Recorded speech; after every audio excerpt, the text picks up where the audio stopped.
Assalamualaikum warahmatullahi wabarakatuh.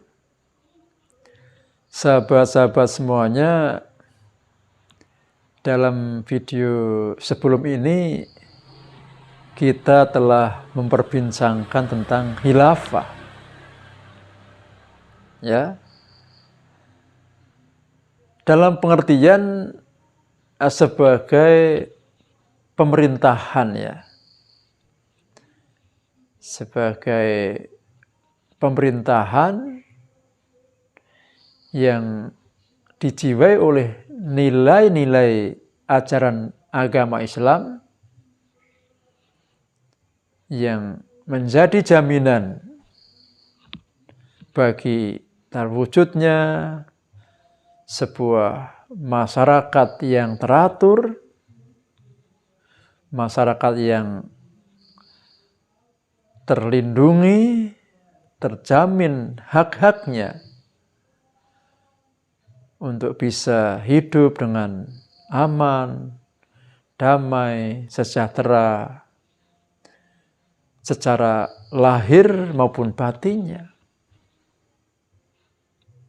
Jadi sekali lagi kita tegaskan tentang khilafah yang kita bicarakan ini bukanlah tentang sebuah gerakan untuk mendirikan pemerintahan yang berdasarkan ajaran agama Islam atau pemerintahan yang secara formalnya berdasarkan ajaran agama Islam. Tapi yang kita bicarakan lebih tentang sebuah pemerintahan yang terjiwai nilai-nilai ajaran agama Islam.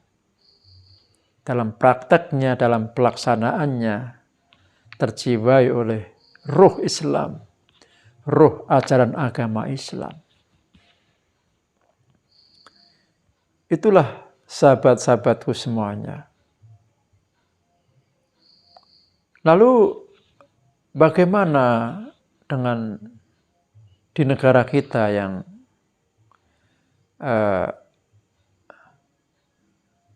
pemerintahannya adalah pemerintahan yang demokratis? Apakah itu sesuai dengan ajaran agama Islam? Sesuai dengan nilai-nilai ajaran agama Islam? Maka saya katakan tidak hanya sesuai tapi sangat-sangat sesuai. Mengapa saya katakan demikian?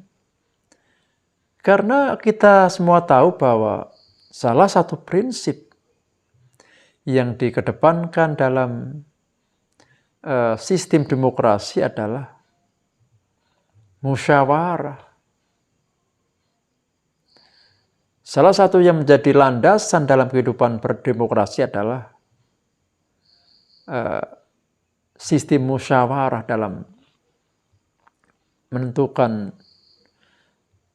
hal-hal yang penting. Ini sama dengan apa yang diajarkan oleh Islam. Islam mengajarkan umatnya untuk selalu bermusyawarah dalam menentukan hal-hal yang penting menjadi urusan bersama, apalagi yang menyangkut nasib bersama, nasib masyarakat luas. Disinilah kita seyakin-yakinnya mengatakan demokrasi yang kita jalankan sesuai dengan ajaran agama Islam. Sebagai contoh realnya, bagaimana sahabat-sahabat semuanya? Sebagai contoh realnya adalah ketika kita ya, dengan sistem demokrasi di negara kita, untuk menentukan kepala pemerintahan atau dalam bahasa agama adalah seorang khalifah, pemimpin pemerintahan, kita melaksanakannya dengan cara musyawarah, bukan main tunjuk atau diwariskan oleh pemimpin atau khalifah sebelumnya kepada mungkin keturunannya. Bukan yang semacam itu. Di dalam negara demokrasi ini, seorang puncak pimpinan pemerintahan, kepala negara, atau dalam bahasa agamanya ada khalifah, ini ditentukan dengan musyawarah. Sebagaimana yang secara nyata kita melihat sudah dicontohkan oleh para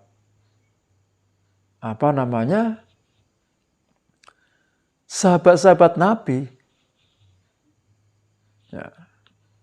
Kita tahu bagaimana sepeninggal Rasulullah SAW, bagaimana para sahabat waktu itu untuk menentukan seorang khalifah pengganti Rasulullah, di mana memang Rasulullah sampai akhir hayatnya tidak pernah menunjukkan apalagi mewariskan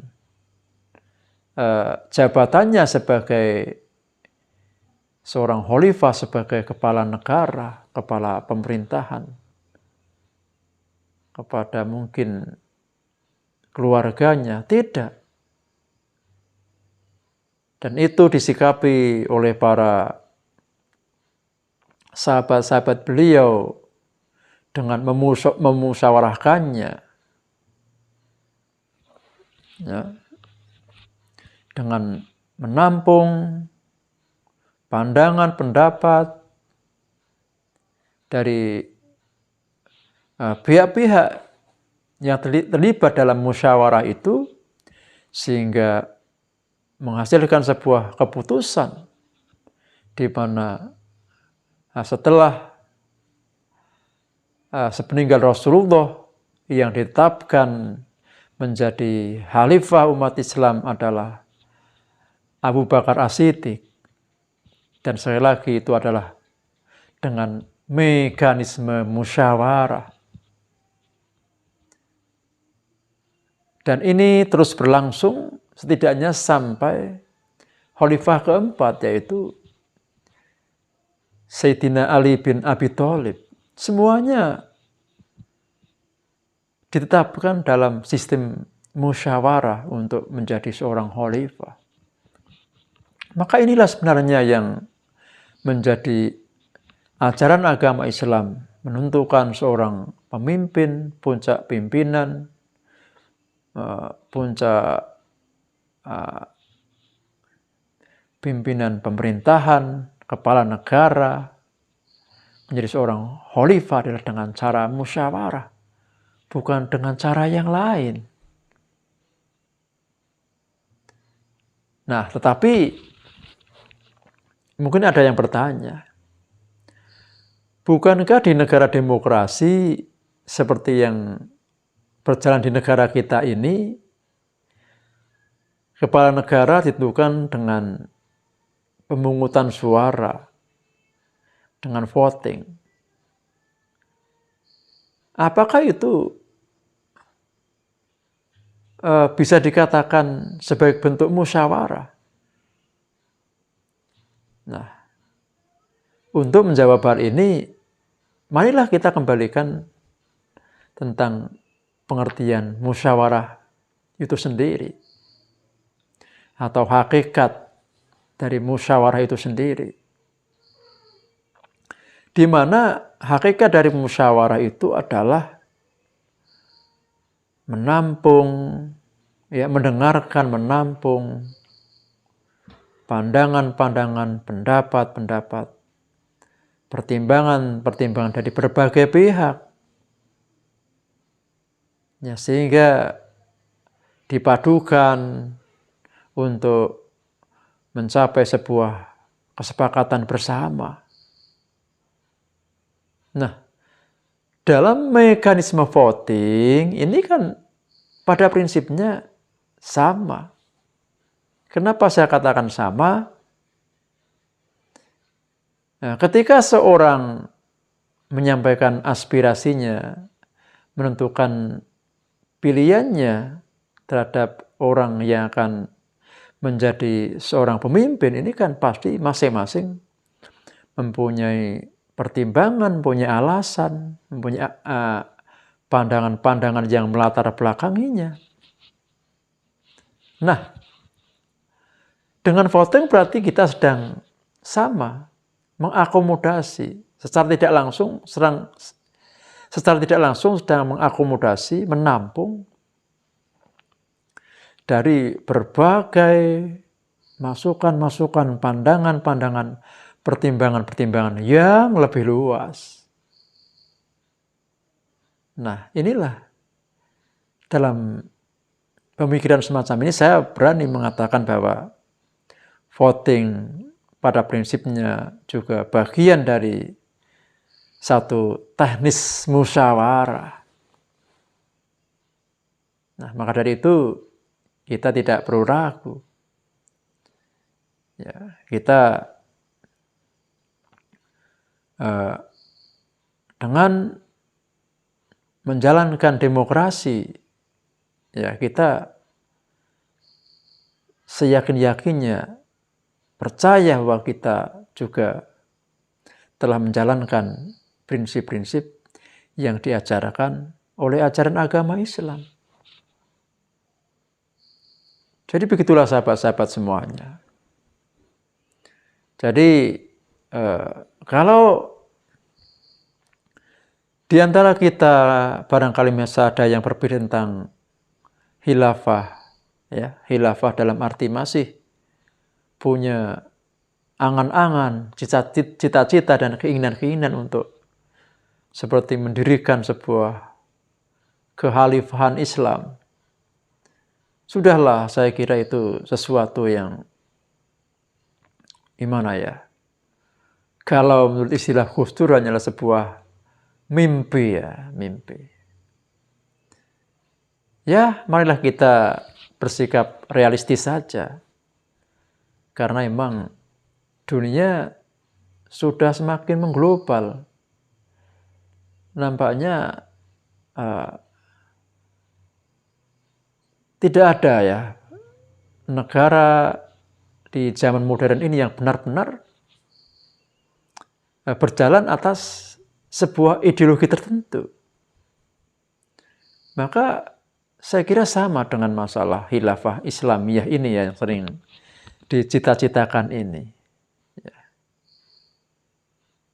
Ya saya kira saya sepakat kalau itu dikatakan hanya sebuah mimpi ya, yang mungkin bisa dikatakan sudah tidak begitu realistis lagi.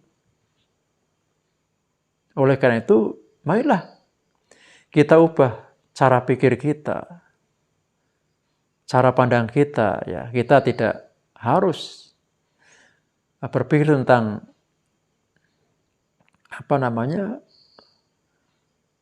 khilafah Islamiyah secara formal, ya, secara apa istilahnya ya.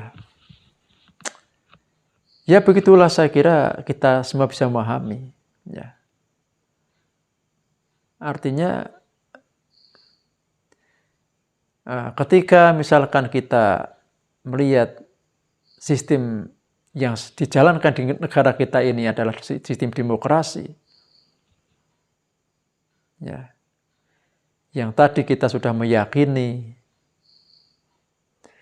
sesuai dengan ajaran-ajaran agama Islam, maka sebenarnya inilah yang patut kita perjuangkan, yang realistis untuk kita perjuangkan. Perjuangkan bagaimana? Perjuangkan agar demokrasi ini yang kita jalankan ini tetap terjaga, dari hal-hal yang bisa merusaknya. Ya. Kita harus tetap menjaga agar demokrasi yang kita jalankan ini terjiwai oleh nilai-nilai ajaran agama Islam. Ya, yaitu mampu mewujudkan sebuah sistem pemerintahan, dalam bahasa agamanya sistem khilafah, yang mampu memberikan atau pertama mampu menegakkan kebenaran, mampu mencegah kebatilan, mampu menjamin kehidupan rakyatnya dalam keadaan yang sejahtera lahir dan batinnya, dengan segala perbedaan-perbedaan yang ada, semua dijamin untuk mendapatkan hak-haknya itu tanpa melihat latar belakang dan perbedaan-perbedaan yang ada itu. Itulah yang kita harus perjuangkan. Jangan sampai demokrasi yang sesuai dengan ajaran agama Islam ini melenceng dari real dan tujuannya, sehingga hanya termanfaatkan oleh pihak-pihak yang memanfaatkan untuk tujuan-tujuan yang salah. Saya kira begitu, sahabat-sahabat semuanya, untuk obrolan kita kali ini. Sekali lagi, ini hanya sebuah pendapat dan pandangan saya. Mohon maaf bila banyak di antara sahabat-sahabat dan teman-temanku semuanya, saudara-saudara saya semuanya, mempunyai pendapat yang berbeda. Tapi saya yakin, apapun perbedaan di antara kita tetap mempunyai tujuan yang sama, yaitu berusaha untuk bagaimana kita menciptakan kehidupan yang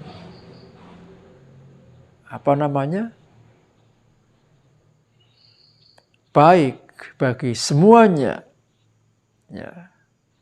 Kehidupan yang membawa keselamatan bagi semuanya, sebagaimana prinsip Islam sebagai rahmatan lil alamin.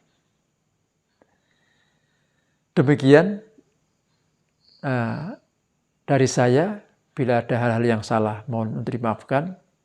Assalamualaikum warahmatullahi wabarakatuh.